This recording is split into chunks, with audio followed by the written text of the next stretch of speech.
Samantala, binago ni Pangulong Ferdinand R. Marcos Jr. ang komposisyon ng National Security Council. Layo nitong lalong mapatatag ang organisasyon na responsable sa paglalatag ng mga patakaran para sa mas matatag na seguridad ng bansa. Yan ang ulat ni Gab Villegas.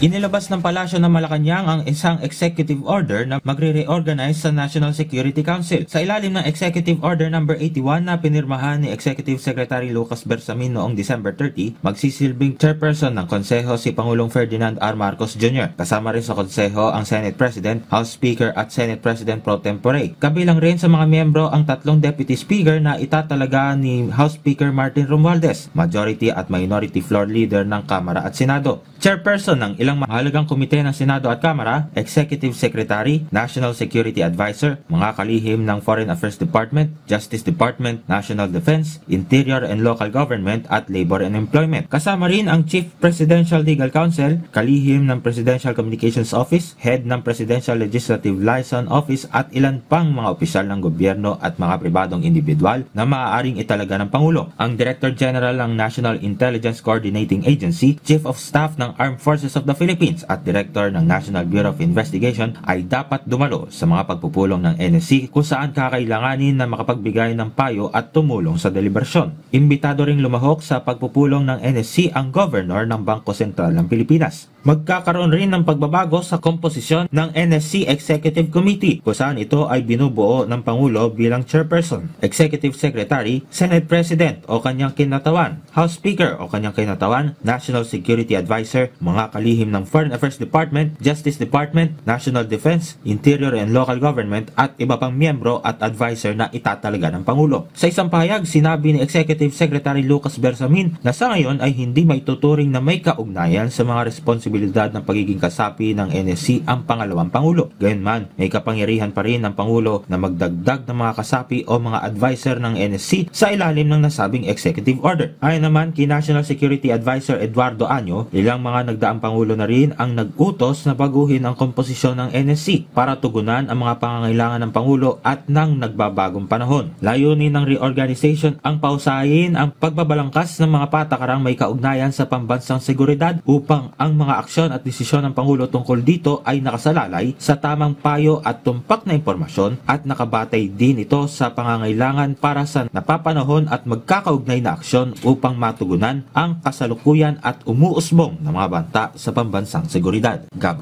Villegas para sa Pambansang TV sa Bagong Pilipinas.